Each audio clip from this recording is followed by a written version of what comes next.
So hey guys, let's begin to second part of the series. The series name is What If Naruto Became Immortal in Rwby. So let's start the series. When had everyone gone mad? For the life of him, John R. couldn't see where, why, or even how it happened. One moment they'd been at their ease back in Haven, planning their next move, sure they'd been lost, but they'd been together.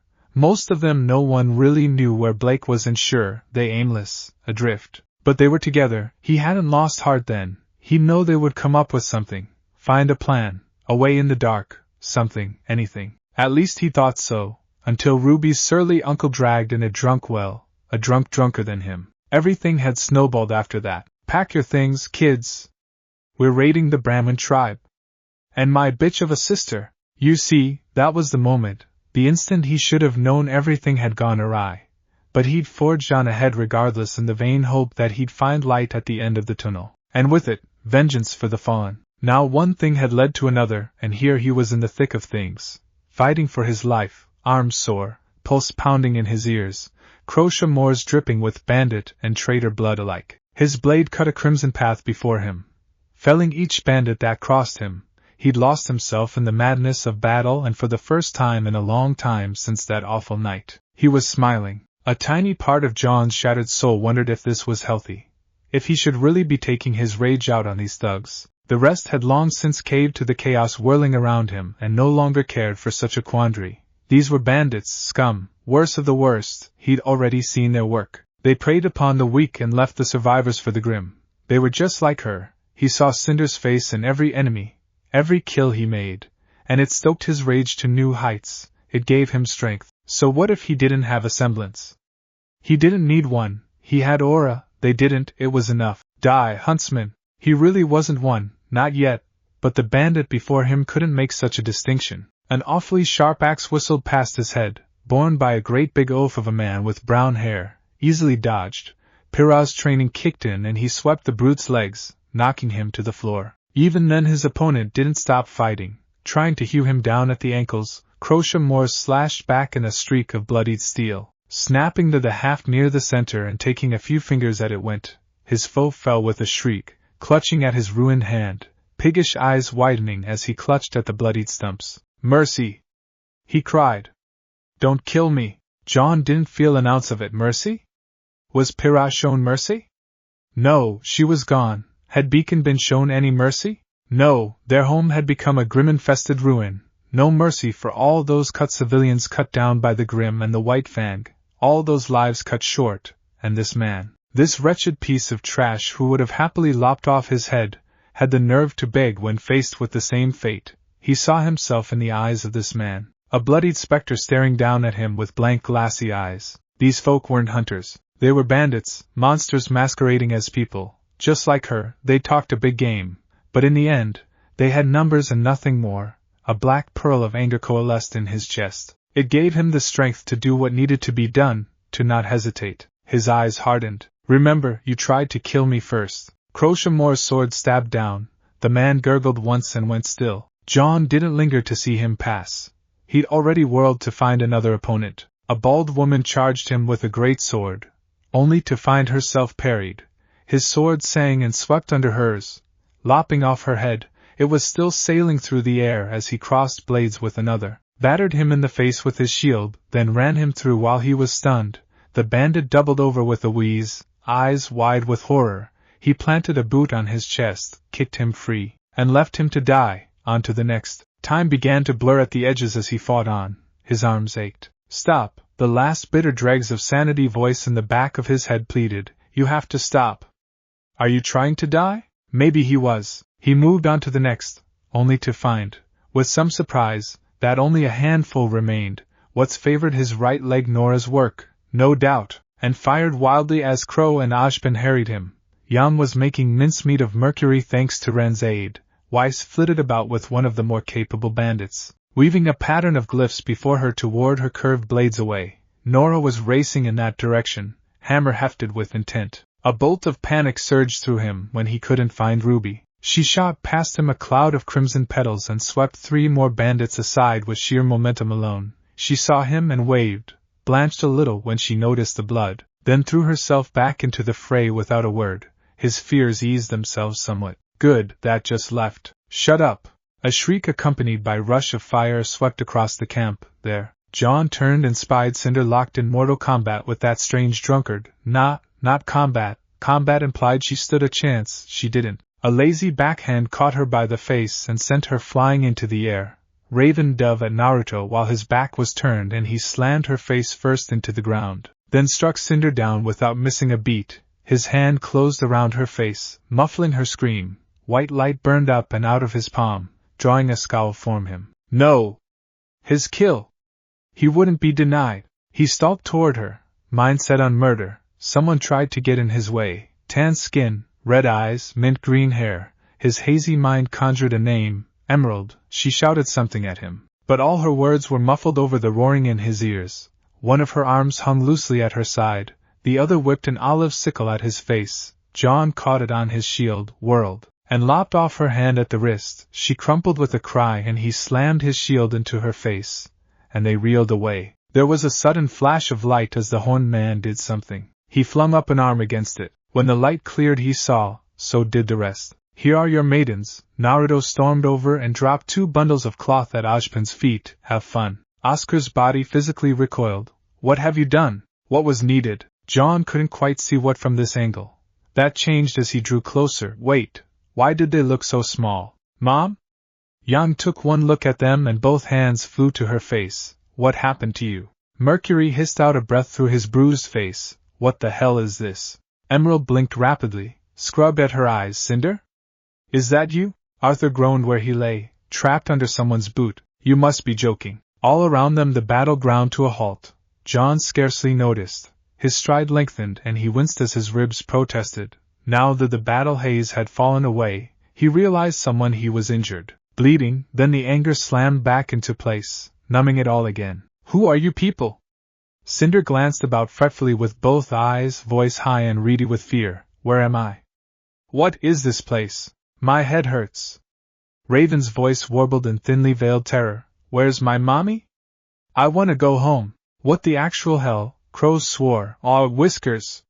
What did you do to them? Naruto yawned, erased their memories and used the forbidden jutsu. Why? Why is nothing ever simple with you? What, would you rather I kill them? And then John was upon them. A hand flew out, grasping the whiskered warrior by his collar. What did you do? Pretty sure I already explained that. Naruto tottered on his feet, uncorked another flask, and drank deeply. Look, they're not threat to you as they are now. Hell, they don't even remember who they were. Ah! A bleary grin crossed his face as he polished off his prize. They never will. Now let go. He didn't. You should have killed them. I should have done a lot of things. Sapphire orbs met azure and John recoiled, suddenly finding himself clutching a log instead of a person. He dropped it with a start. I didn't just erase their memories. He dropped it with a start as Naruto walked past him. I purged them. The drunkard snapped his fingers, producing a spark. Why? Got a problem with that? John looked down. Cinder looked up at him with wide, round, fearful golden eyes, both eyes. He'd even healed her. It wasn't fair. He regarded the little girl sprawled before him, this helpless wretch on the verge of bawling her eyes out. She couldn't be more than 7. To have his vengeance, justice for Pyrrha so close, only for it to become whatever the hell this was. Raven blinked up at Yang, oblivious to it all. You look like me. The blonde in question swallowed nervously. Yeah? Are you my mommy? Yang crashed backward with a wheeze. Rwby yelped and dove to catch her. Yang down. Nora actually laughed at their plight. Ren managed a rusty chuckle. Once, John might have joined them. Not now. He only had eyes for the wretch before him. Murderer, killer. He didn't trust her for an instant. This had to be a trick. It must be. Her lips parted and he braced himself for a scathing comment, some caustic retort, but it never came. The child who had once been Cinderfall blinked. Who are you? His world shattered. Crochet Moors snapped up with a heartbreaking howl and descended thrice as fast. Cinder fell back, shielding her face with an arm. Please don't hurt me. He missed. In hindsight, John wasn't sure why or how, only that he did. Instead of piercing her head, the planting itself in the ground only inches from her face. His victim squeaked in terror and nearly fainted dead away where she lay. John braved Moors with both hands and ripped it free, the blade glimmering in the faint light as it ascended once more. Someone shouted. A hand grabbed at his arm. yet trying to restrain him. An elbow snapped into their face and they fell back with a gasp. 5 pounds of pressure, that was all it would take. He wouldn't miss a second time. If you want to kill a kid, be my guest, Naruto's voice called. I won't stop you. This was no child. This was a monster. He couldn't stop here. He wouldn't. This is what you deserve. Tears stung at his eyes. This is justice. His victim closed her eyes and wailed, I'm sorry. What? Whatever I did, I'm sorry. She looked away, unable to meet his eyes. I don't even know you. His arms trembled. Some sass he could have put up with. Insults would have only fed his fury, but this? It burned. Oh, how it burned. It was too much. Her memories might be gone, but at her core she was still the same person. He had to believe that. He must. Because if he didn't, if he allowed himself to doubt even for a moment, a scream tore itself from John's throat. Crochet Moore's plunged down anew, and clattered to the floor. Cinder's eyes rolled up in her head and she fainted dead away. John scarcely saw it. His legs carried him back even as his prey regarded him with wide eyes. He couldn't do it. Pyrrha would never forgive him. He wasn't a monster, he wished he could be. But he just wasn't. To simply kill a kid, even if it was here at last his resolve failed him and he buckled. Wait, he turned to find Naruto gazing at him intently. I know that look. John whirled away. You don't know anything. What was her name? The older man called at his back. The one she took from you. John's feet grew roots and tethered him to the floor. How do you?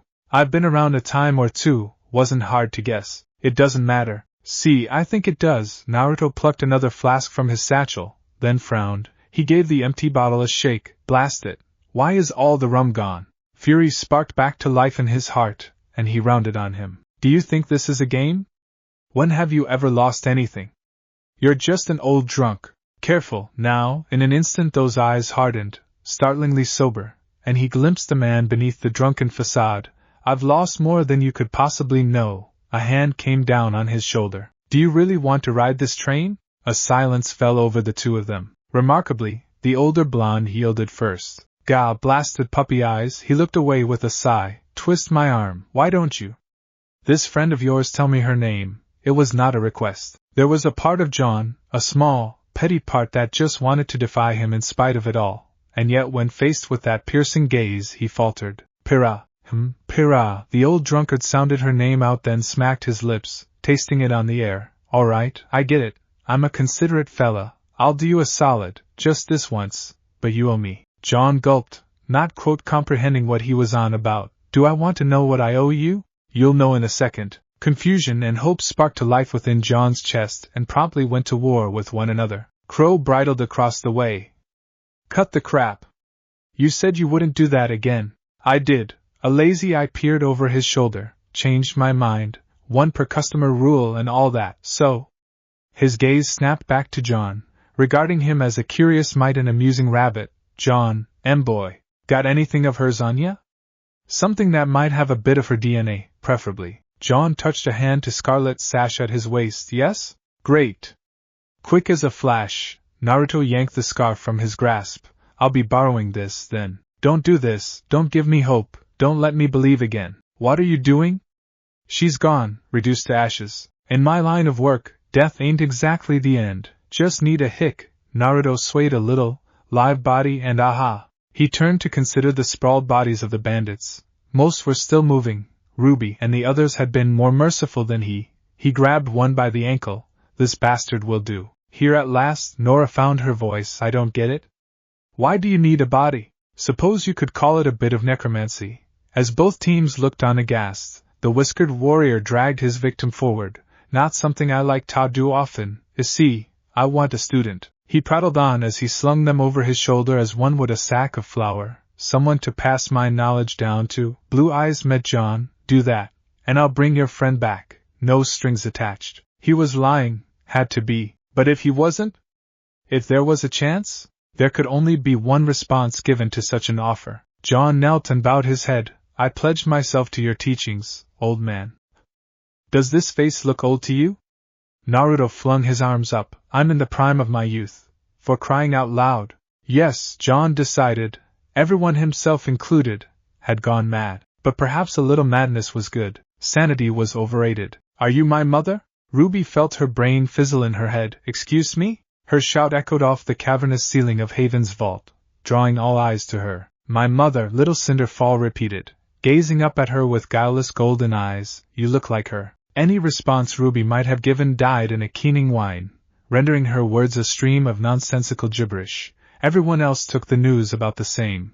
Weiss made a grinding noise with her teeth. Jan, currently occupied with an armful of a tiny raven, absolutely squawked. Uncle Crow tipped back with a hoarse guffaw that sounded just a bit too smug for her liking. The remainder of Team JNPR minus the P glared bloody red daggers at her, while a mildly irritated Oscar/Ojban looked on. Vernal - one of the sole survivors from the Branwen tribe, stared studiously at the floor under Naruto's gaze. Jan whistled. Hot damn, he's got her whipped. And Naruto? The one responsible for this mess? Don't look at me. The whiskered warrior saw her pleading stare and took a long swig of his flask. I ain't raising her, she's all yours. In hindsight, she had known something was coming. If only because Cinder hadn't stopped staring at her since they'd left the ruins of the Branwen tribe behind. Not since they'd returned to Haven. Not since, well, actually, she'd been staring at her for a while, now. She'd thought herself prepared for anything her former nemesis might say, but this? How did you prepare for something like this? Answer. You didn't. Where in the world had it even come from? Little Cinder winced, mistaking her silence for anger. I'm sorry, I'll be quiet. Rwby winced, right in the feels no. Don't falter. She may be small now, but this was still Cinderfall. This woman-child had ruined their lives. People were dead because of her. Fresh start or no, that shouldn't erase what she'd done. What if this was a trick of some sort? A ploy to make them lower their guard so they could strike? Sure, they left Emerald, Mercury and what's above the lift, under stern guard of several shadow clones, so it was unlikely. But still, it's just, you look like her. How is that the basis for being a good parent? Anger knotted in her heart, and besides, you killed Pyrrha. Cinder cowered anew beneath blazing silver eyes, clutching her arm. I don't know who that is. Please, she whispered, your eyes, you're hurting me. Rwby's temper sputtered out, and her eyes with it. She believed her. The fear in her gaze was frightfully real. Blast it all, where was Blake when you needed her? At least she shared some resemblance with Cinder. Really, it would have served her right for running off. Rwby could have thrown the girl at her and called her a day. But no, Blake wasn't here, and there was no one to save her from this madness. Still, maybe it wouldn't be so bad to pretend, if only for a little while. No, no, no! She flailed her arms and thrashed backwards, nearly plummeting into the abyss. I'm not your mother. Naruto called across the cavern. Would you rather John watch her? Ark's head snapped toward them. Rwby flinched, recalling how he'd slaughtered those bandits. They still hadn't talked about that. In truth, she was afraid to. No, I've got her. She missed Beacon. She missed her team being whole. She missed when things actually made sense. Cinder hid behind her skirt, seeking shelter. I'm scared. Me too. Rwby absently patted the tiny girl's head. Me too. 000. Bringing the dead back to life was a solemn thing. To meddle with the sacred forces of light and dark, though long gone, was akin to spitting in the eye of the gods themselves. The balance must be maintained, lest the world ruin itself. One did not simply shatter the impasse between life and death with impunity. After all, there were consequences for such an actions, ramifications that must be considered. Well, unless you were drunk, which Naruto currently was, absolutely hammered, completely smashed. Why is the rum gone again, damn it? He reached down to his belt, pulled a fresh flask forth, and uncorked it with a sigh. With a sharp twist of his wrist, the stopper flew over his shoulder. He tilted the flask back. Chilled liquid coursed down his throat to warm his belly. Say what you would about Vale and their wine, but they made excellent whiskey. He savored it even as it made his visions swim. Nor was he the only one to appreciate it. After all, he was drinking for two. Kagaya cooed in his head as she sloshed about. Sweet ambrosia. Drunken goddess reacquired, now back to work. There we go. He swayed a little as he finished tracing the summoning circle beneath him. That looks about right, I think. Truth be told, he was no expert when it came to reanimation, much less resurrection. Kagaya was the one who did the much of the heavy lifting on that front, but if memory served, he traced the circle accordingly. He'd done well, really. There was only a 10% chance of things going terribly, horribly wrong. John scowled at him, still not quite willing to let bygones be bygones. You think? This isn't a game.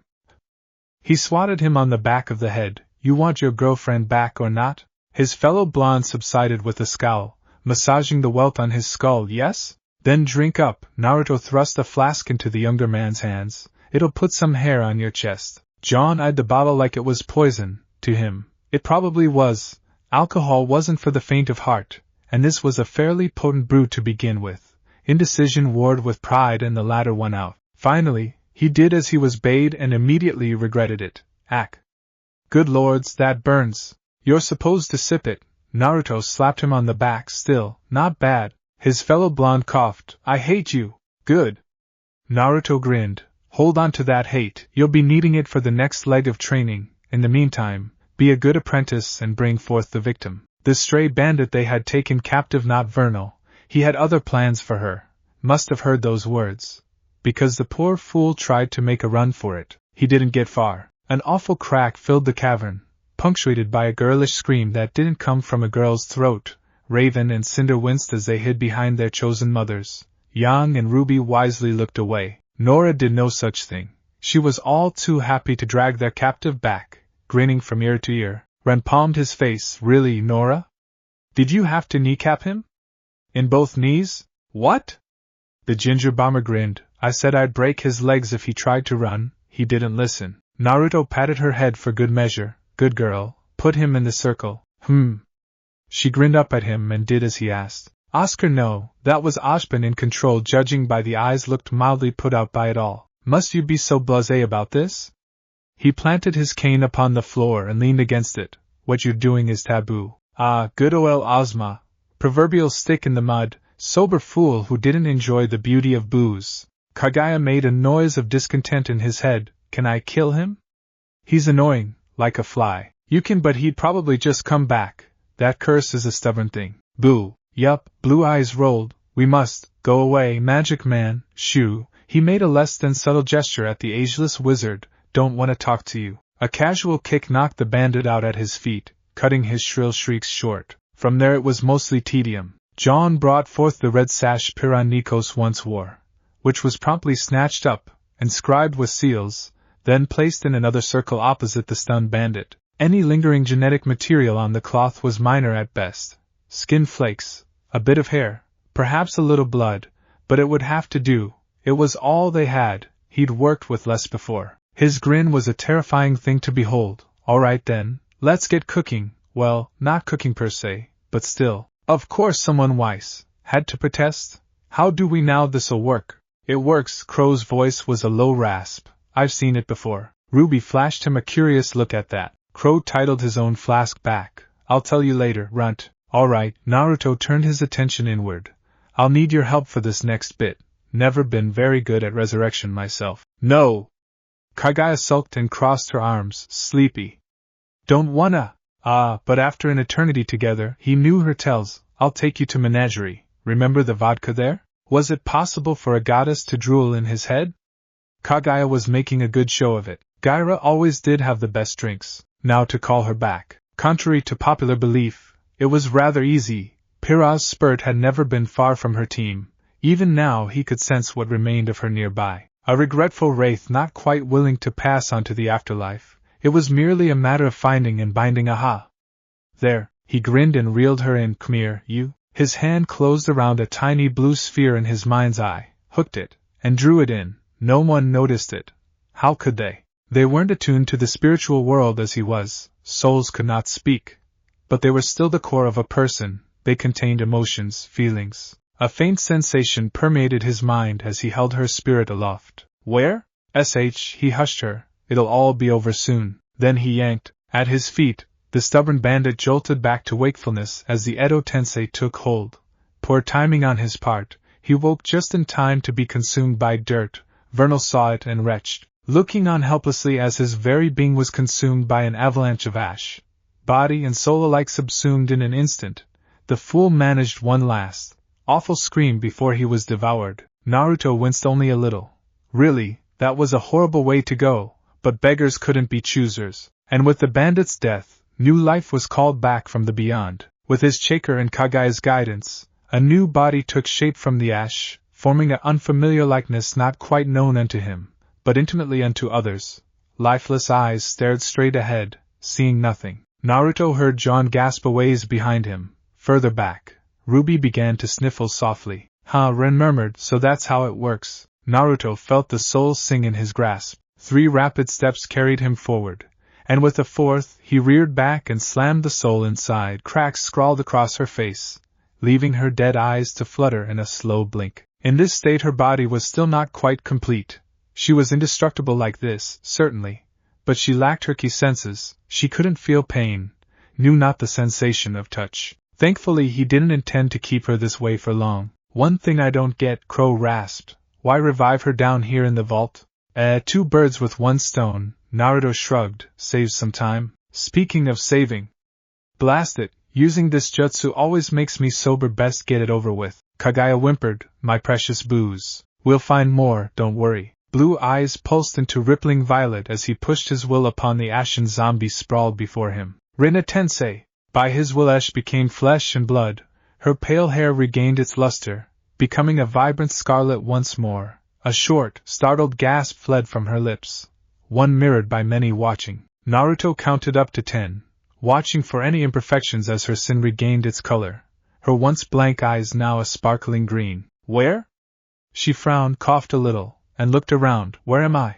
There. Naruto gave her a nudge. Rise and shine, princess, your family's waiting for you. Pyrrha didn't have time to answer. John crashed into her like a falling star. 000. Pyrrha opened her eyes. Wait, she had eyes? A body again. Everything was stiff and awkward. She could move, but only slowly. Muscles still for months were slow to respond, yet respond they did. One thing I don't get, she heard a faint voice as she blinked. Why revive her down here in the vault? 2 birds with 1 stone, saves some time. And then there was pain. Heat blazed through her body, so fiery, so intense, that she couldn't help but gasp at it all. Fire. It reminded her of her death, an arrow through her chest, the awful sensation of crumbling away, burning down to naught but ashes in the wind. No, she shook the awful memory away and hugged her arms to herself. Don't think about that, never think about that. Where? She frowned, coughed a little, and looked around. Where am I? Rise and shine, princess, your family's waiting for you. That was the catalyst. She scarcely had time to behold her savior's face before he stepped aside. Then they were upon her. John crashed into her, followed by Rin, followed by Nora. Well, most of everyone really. Everyone was talking at once. So much so that Pyrrha couldn't make heads or tails of it all. She didn't have to, didn't care. Tears pricked at the corners of her eyes as she managed a watery smile. I'm back. Yeah, much happiness, many tears. Naruto waltzed past them and plucked Raven up, dragging the little girl upright as one might a naughty kitten already making for the vault door. Now I have a genie to chat up and possibly get hammered. Oscar blinked. Can a genie get drunk? One way to find out. Naruto thrust Raven at the door. Open her up, squirt. Reluctantly, the diminished maiden slapped an open palm against the door. It complied at once, fans folding inward upon themselves to reveal an arid landscape beyond. Naruto dropped her like a hot potato and marched forward to claim his prize. Pyrrha saw it all from where she lay. A bandaged hand pried the relic from its pedestal. There was no resistance. He walked in with a merry little whistle, walked back out, swinging his prize to and fro as one might a pail of water. Rise and shine, Jin! He held up the relic. There's work to be done. The lamp didn't stir. Naruto gave it a smack. Smoke resolved into the shape of a strikingly blue and naked woman. She scowled at him. What a rude man you are. I don't believe we've met. No, his grin was nothing short of smug. But you're gonna love me, anyway. I have a question for you. Her brow furrowed. To remain, ask what you will. Naruto grinned. The world held its breath. How do I create unlimited booze? Everyone smacked their foreheads as one. Even Jin. Naruto looked back with a rueful grin. What else did you think I'd ask? No, wait. Before you answer that. He snapped his fingers. I've got another one. Jin quirked a bemused brow. Unconventional, but I'll allow it this once. Ashbin bridled. Fool of a boy. Don't you dare waste the second dash. La. Can't hear you. Naruto's gregarious grin grew to shit-eating proportions. Tell me, who's the best drinking buddy in Remnant? There was a pregnant pause. Jin gave her answer. It wasn't Crow. Emerald blinked once. You're letting me go? Just like that? Not quite, Naruto smiled. Think of this as probation. Why? She scowled at him from where she sat, still bound by heavy chains. What do you stand to gain from this? A few things. His smile wasn't reassuring. A distant crash echoed his words from somewhere upstairs, punctuated by a shout. Your ex-boss needs a minder, for one. No one else wants to look after her as she is now. He almost sounded sober when he said it. Kids started acting out. Emerald looked left. Emerald looked right. Emerald pinched herself. This ain't a dream, Emmy. The drunken god before her scoffed and knocked another bottle back. Make your choice. You look after her, or I throw you back into that cell. The illusionist grit her teeth. Times were a-changing, or perhaps things had simply changed when she wasn't looking. Regardless, she found herself at something of a crossroads given her current predicament. Life on the streets had taught her much. She knew a sinking ship when she saw one. Even if she refused to abandon hers, Emerald was many things. But at the end of the day she was loyal. To Cinder, if nothing else. Not to the Brandon tribe, of course. Those bastards were finished screwed, borked right, and did she owe them? Not a thing. Vernal was all but a slave to the man before her. Raven Branwen was currently experiencing a second childhood at his hands. Something Emerald had absolutely had no desire to revisit herself. But small Cinder was so adorable. The idea of her former boss calling her mother was honestly too tempting to ignore. Cinder had taken her in at her lowest point. Did she not owe her the same? Maybe her reasons weren't entirely altruistic. No, on second thought, they definitely weren't. Too small, too cute, must protect. She imagined it for a moment, and shivered a little. So to be clear, she gulped a little when Naruto's eyes flashed white. You want me to look after Cinder for a while. His smile was tipsy, but she didn't miss the intent lurking beneath. However drunk he might be, he was still dangerous. Anyone who could make mincemeat of maidens wasn't someone she wanted to anger. His right hand twitched and she shied back from him. No, she wouldn't be shaking his hand any time soon. She didn't trust him that far yet. Perhaps she never would. Precisely. But before all that, he leaned forward. I just need one little thing from you. Something What's and Mercury wouldn't give me. Did you kill them? A blonde brow rose. I don't kill my enemies often. Right, there were worse things than death, weren't there? Emerald swallowed thickly and weighed her options. She suspected she knew the answer. Name it, whatever you want. Good girl. Naruto's smile was all teeth.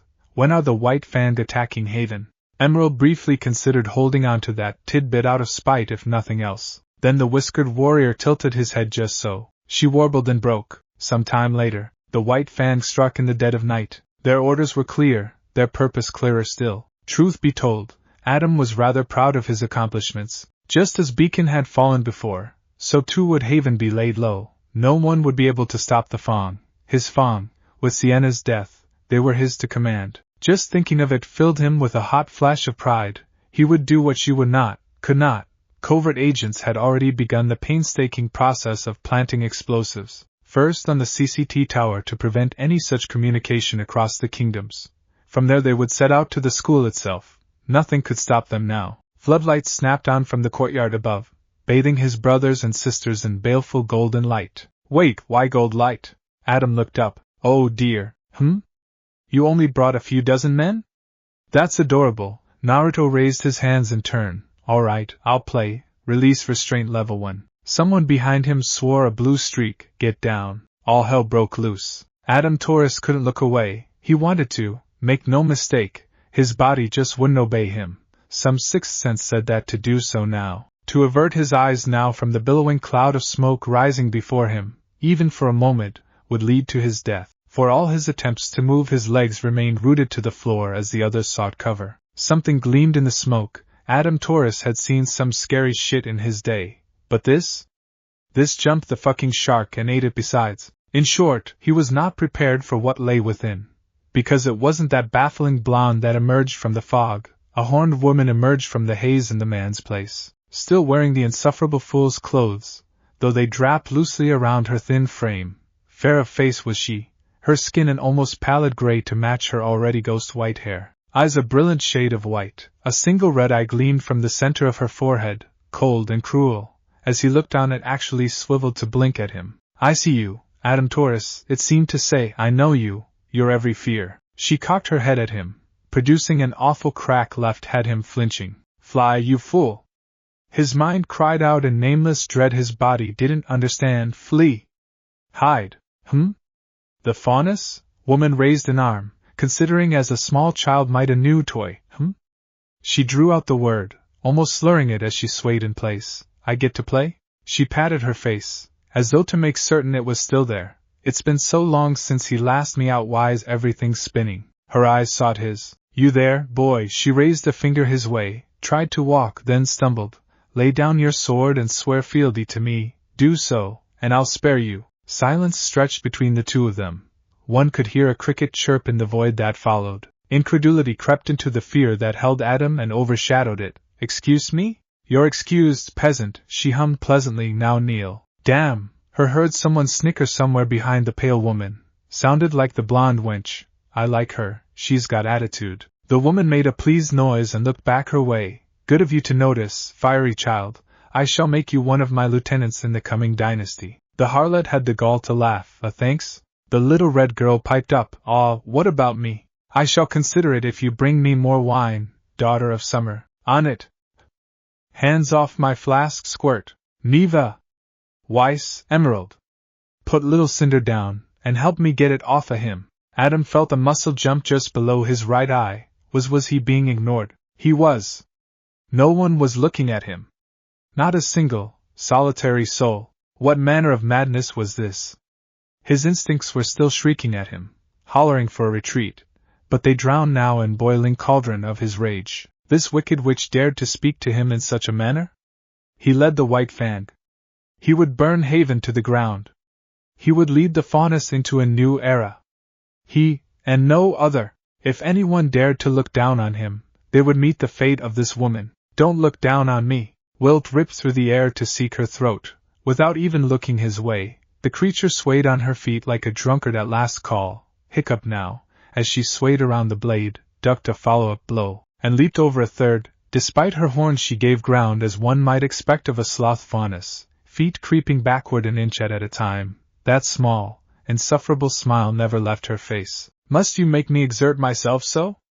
She stifled a yawn with the back of her hand as she swayed away again. I'm still sleepy. Hold.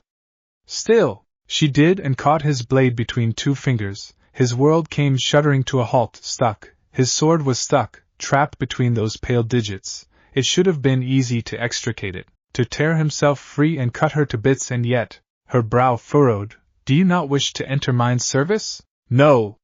He raged against her to no avail. I don't even know who you are. Truly? Another hiccup, surprised this time. Does the name Kagaya mean so little in this era? Enough of your prattle. Adam broke free. She let him, and brandished his blade, white Fang, with me. Attack. Slay this drunken fool. What, you and a few men? Brannon scoffed from cover. In case you haven't noticed, you're a tad outnumbered. Adam grinned into it. I didn't come alone. I brought friends. Behind him, an awful roar filled the night. Ozpin. Oscar swore softly, no doubt recognizing the brute pushed through the Fang to reach them. Oh, no. Kagaya clicked her tongue. How very irritating. A wet mist hit Adam's nose. No, not a mist, he realized, blinking against it. It was blood, his blood. He looked down at the stump of his free arm, eyes widening behind the mask. There it was, spurting blood, severed neatly at the elbow. The rest of it struck the ground with a wet splat as he looked on. Oh, he thought numbly, she cut through my aura. Why don't I feel otheriitis? Then came the pain. He buckled, nearly dropping Wilt in his agony. Pushing fresh aura to the wound only made it worse. It distracted him. In that single moment of inattention an open palm struck his torso and hurtled him away. He struck his comrade and was summarily rebuffed for it. Hazel barely deigned to catch him. Even then it wasn't a gentle one. D'imply he saw the woman pivot, heard her speak. Branwen. Crow bridled under her bleary glare.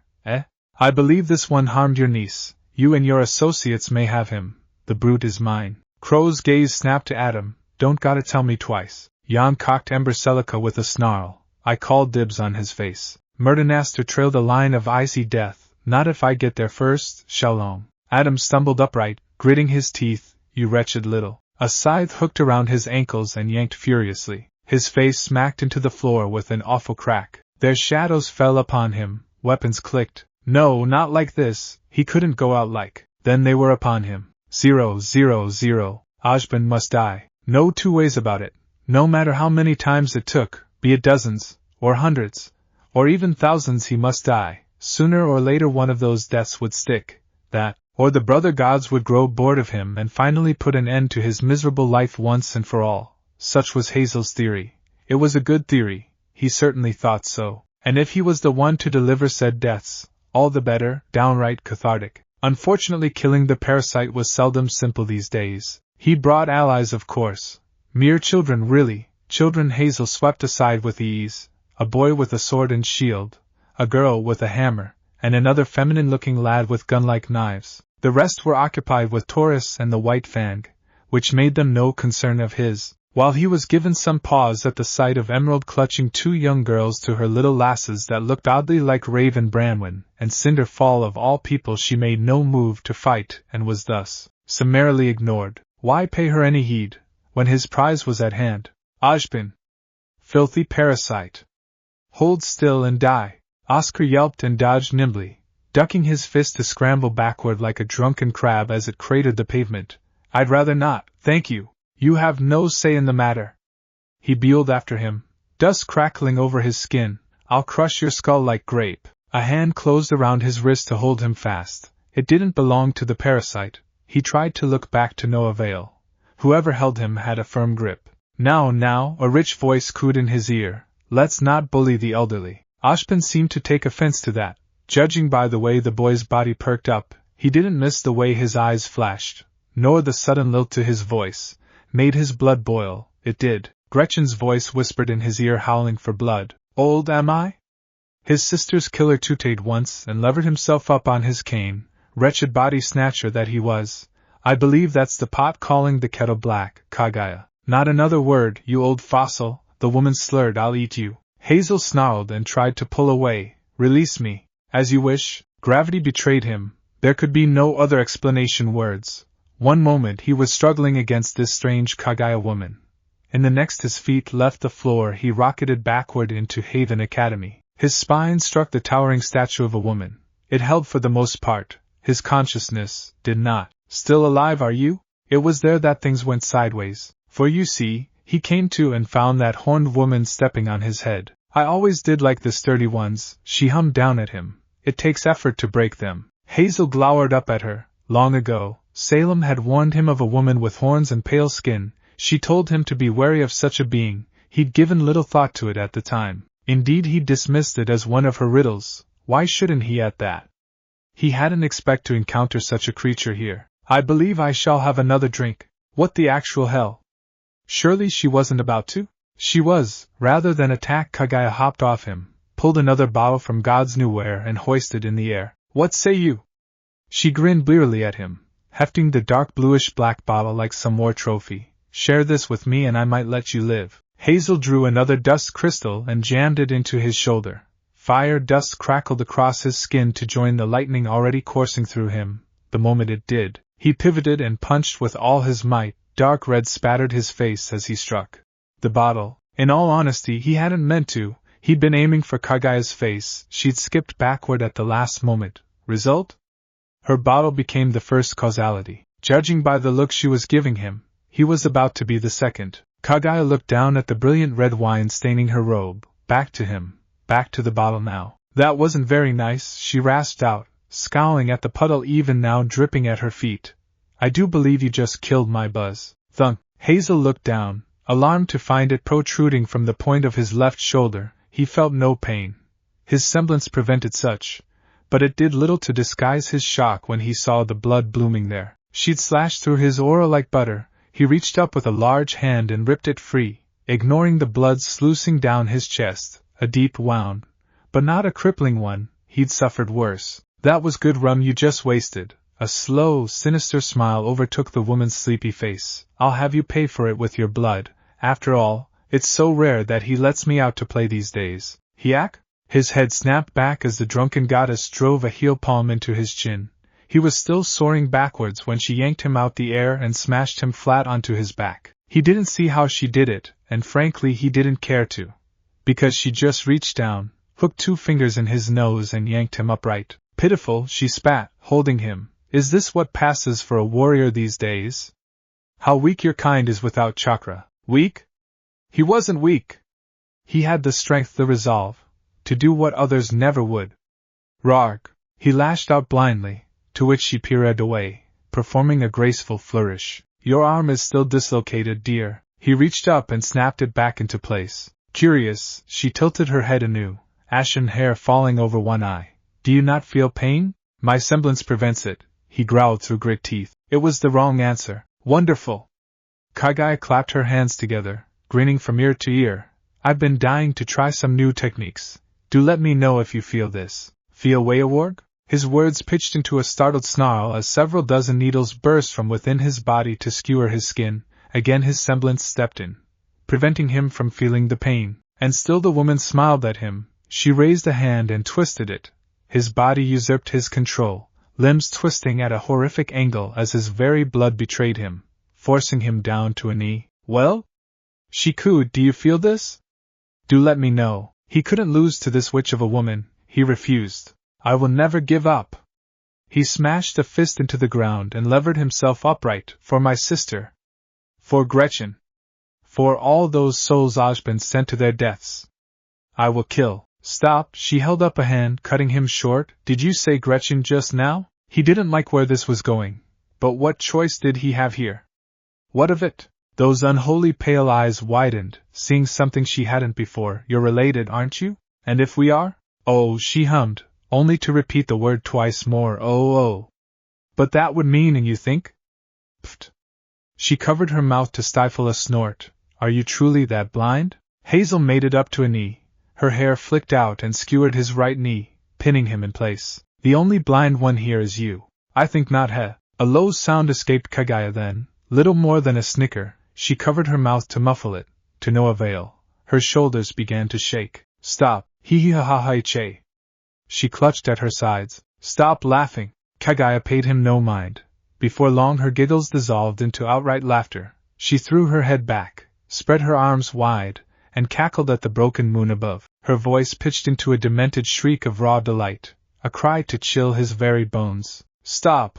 Here at last the wicked witch complied. She shook her head and wiped a mirthful tear from the corner of her eye. You little fool!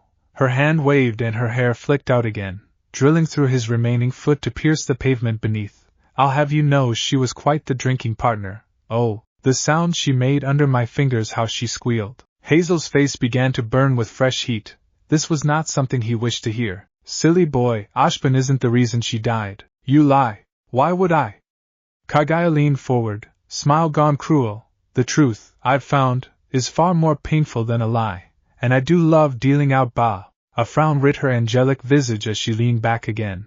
What's the word? A tipsy hiccup escaped her. Blast it all, I can't remember. You know what I mean. I was there when your sister died. It was such a stupid death, too. I mean, really. Who walks into a pack of Beowulf when they're utterly sloshed, and without a weapon at that? Pitiful, she shook her head, setting her long hair swaying. Truly pitiful. I nearly didn't revive her on principle alone. The gears of Hazel's thoughts ground to a painful thought. Revive? Why, yes, Kagaya blinked. Did you really think she was dead?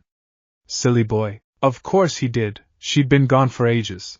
But they never found the body, never found. Naturally, the rabbit goddess made a point of inspecting her nails. Uncaring as he bled beneath her, she saw the perfect chance to get away from her overbearing brother and took it. Been off on a bender ever since. If you must know, she's currently off drinking in Vacuo. Why Vacuo? No one goes to Vacuo. No, this was a lie. It had to be, must be. Because if it wasn't... Hazel clamped both hands over his ears. Still her words persisted. Then I've been living. Living a lie? Because of me. She belted out a laugh as vicious as it was cruel. There it is, that's the look. Her tongue flitted out, licking full lips. Oh, I'd forgotten what despair felt like. It tastes better than any wine. I could get drunk on this. Now come here. Hazel could no longer find words. He could only shy away from her grasp. It was not a request. Her eyes flashed, and he found himself hauled forward by an unseen hand. You desire proof, no? Let me show you. Her third eye blazed. 2 fingers touched his forehead. Hazel felt his eyes roll back. He saw, and he screamed. 000. Crow Bran, when considered himself a well-adjusted individual, Well, relatively speaking, of course, he'd seen some shit, lost some people, seen said people come back from the dead, all kinds of weird shit, bitches like his own sister and Cinder fall, maidens both, turned into helpless children for their sins, stripped of their memories and forced to start anew. So yeah, proper weird shit, kind you didn't think to expect until it slapped you upside the dead, dragged you into a bush, stole your clothes, and offer you a cigar. Again, proper strange stuff. Small wonder the brother gods decided to fuck off and not come back. All things considered, he wouldn't want to mess with someone like that either. At least Naruto had excuse for his many vices. He indulged to keep that crazy horn bitch in him dozy as a lamb, or drunk off her ass. You see, there was a reason Crow drank these days. Not to keep the pain away as some might think. No, he drank because he was entirely too sober for this shit. Sober equaled sanity. With someone like Naruto, sanity got you killed, ergo, sanity was highly overrated, in other words. Nope. But this right here? This took the cake. Hazel Reinhardt, one of the toughest bastard he knew, had just been laid out flat, not with a punch, or even a kick. That crazy bitch had just walked right up to him, touched his forehead. What did you do to him? Kagaya smiled softly. I showed him the truth, and the truth, as they say, sets you free. He cast a glance back at Hazel's prone form. The man was still screaming, curled up in the fetal position. Think you might have broke him, have I? She tooted in mild disappointment. Pity, your kind were always so fragile, even in summer's day. He flinched right, pointed barbs aside. Kagaya was a crazy bitch he'd rather not mess about with. No wonder Naruto kept her buzzed half the time. If he'd let her out well, at least this wasn't a full release. If it were, he'd have two drunks to deal with. Not some wicked witch piggybacking the blonde's body. For that at least, he was grateful. Naruto and Kagaya were a pain in the ass separately. But together nope. Just nope, all the nope sandwich. Still, she'd been out for a while, and didn't show any signs of returning. That worried him in its own right. So you, gonna give Naruto back the wheel? In due time, her gaze strayed to his flask, still intact at his hip despite all else. Once I've had my fill of blood or booze, your choice. Easy choice. Crow launched it at her like a heat-seeking missile. The rabbit goddess caught the silver tin with a happy squeal, ripped the cap free, and knocked it back. Damn, she was going to drink the whole thing. He tried to reach for it, only for her to hold up a finger and ward him off. She held that position for a full 10 seconds, swayed on her feet, then tore her lips away. Pa! A tipsy grin greeted him as she tore her lips from the flask. That's much better. A faint pink flush tinged her cheeks as she swayed in place. I can actually feel that. Seems you still have your uses. Brahman, even if you aren't the favorite uncle. He twitched. Wanna run that by me again? Oh dear, she batted long lashes at him. Did I stutter? Favorite, eh? He gnashed his teeth as he stepped over Adam's bloody, twitching form. Still alive? Good, cheeky prick was getting a slow death for what he'd done to Yang. Listen, you. I put with a lot of shit, but you just crossed the line. There were some insults a man just couldn't take. What can I say? They have good taste. Kagaya stomped on Hazel's quivering body and butted heads with him. Got a problem with that, Uncle Crow? Harbinger flew free from its sheath with a snarl. There can only be one favorite. The drunkard brandished his flask at him, grinning ear to ear. En garde. Rwby yelped and tried to dive between them. Uncle Crow, no! Uncle Crow, yes! Yang yanked her back, hooting at the top of her lungs. Fight, fight, fight! Weiss palmed her face. This family is insane. Behind her, Blake blinked. What did I miss?